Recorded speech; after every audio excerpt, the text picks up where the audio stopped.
Riyad al-Salihin, chapitre 217, de l'obligation du jeûne en Ramadan. Dans le Coran. Ô vous qui avez la foi, le jeûne vous a été prescrit de même qu'il a été prescrit à ceux qui vous ont précédés. Sourate 2, verset 183. Le mois de Ramadan au cours duquel le Coran a été révélé comme guidance pour les hommes et exposé des critères de la vérité. Celui d'entre vous qui aura vu le commencement du mois doit le jeûner. Quant aux malades et aux voyageurs, ils compenseront les jours non jeûnés par un nombre de jours équivalent. Sourate 2, verset 184. Les hadiths. Abu Huraira radiyallahu anhu rapporte ces propos de l'envoyé de Dieu sallallahu alayhi wa sallam, propos qu'il tenait lui-même de Dieu jalla wa ala. Toutes les œuvres des fils d'Adam lui appartiennent en propre à l'exclusion du jeûne qui m'appartient et que je récompenserai moi-même. Le jeûne est une protection. Quand vous jeûnez, abstenez-vous d'être grossier et bruyant, et si quelqu'un vous insulte ou vous défie, dites « Je jeûne ». Par celui qui tient l'âme de Mohammed entre ses mains, l'haleine du jeûneur est plus agréable à Allah que l'odeur du musc. Le jeûneur connaît deux moments de joie, le premier lors de la rupture du jeûne et le second lors de la rencontre avec son Seigneur, avec son jeûne pour viatique. Dans une autre version d'Al-Bukhari, on trouve ceci. « Mon serviteur a délaissé le boire, le manger et ses désirs charnels à cause de moi. Or, le jeûne est à moi, et c'est moi qui le récompense, et la bonne action sera comptée au décuple. » Et dans une version de Muslim, on trouve « Toutes les œuvres des fils d'Adam sont multipliées par un nombre variant de 10 à 700 fois, si ce n'est le jeûne, selon ce qu'Allah Jalla wa Ala a dit. Car il m'appartient moi, et c'est moi qui le récompense. Mon serviteur a délaissé ses désirs charnels et ses appétits à cause de moi. Or, le jeûneur aura deux motifs de se réjouir. L'un lors de la rupture du jeûne et l'autre lors de la rencontre avec son Seigneur. Et l'haleine du jeûneur est plus agréable à Allah que l'odeur du musc.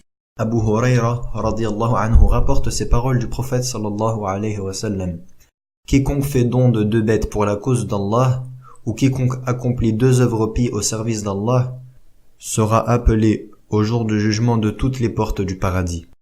Ô serviteur de Dieu, voilà un grand bienfait. Celui qui se sera consacré à la prière sera appelé d'une porte réservée à la prière. Celui qui est au nombre des guerriers au service de Dieu sera appelé par une porte réservée à la guerre sainte. Quiconque est au nombre de ceux qui pratiquent le jeûne sera interpellé d'une porte qui a pour nom Rayyan. Et celui qui pratique le jeûne sera interpellé par la porte réservée au jeûne. Abu Bakr radiyallahu anhu demanda « Ya Rasulallah, toi qui m'es plus cher que père et mère, il n'y a aucun profit particulier à entrer par l'une de ces portes. C'est-à-dire que le but est atteint avec l'accès au paradis et ce, quelle que soit la porte. Mais y a-t-il quelqu'un qui sera interpellé de toutes ces portes? Oui, et j'espère que tu en feras partie, lui répondit le prophète sallallahu alayhi wa sallam. Sahl ibn Sa'd radiyallahu anhu rapporte ces propos du prophète sallallahu alayhi wa sallam. Il y a au paradis une porte qu'on appelle Rayyan, par laquelle entreront les jeûneurs au jour du jugement. Son accès leur sera réservé.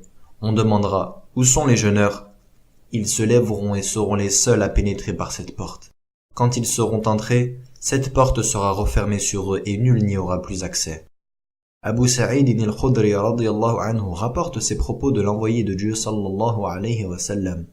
Tout serviteur qui jeûne un jour pour la cause d'Allah aura le visage préservé du feu par Allah pendant 70 ans. Abu Huraira radiyallahu anhu rapporte ces paroles du prophète sallallahu alayhi wa sallam. Quiconque jeûne à Ramadan avec foi et sincérité se verra pardonner ses péchés antérieurs.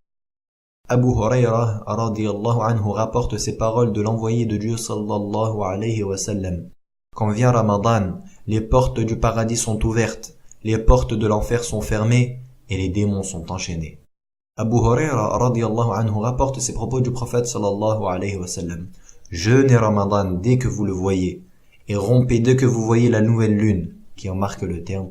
Et si la vision se révèle impossible, considérez que le mois de Sha'ban a 30 jours.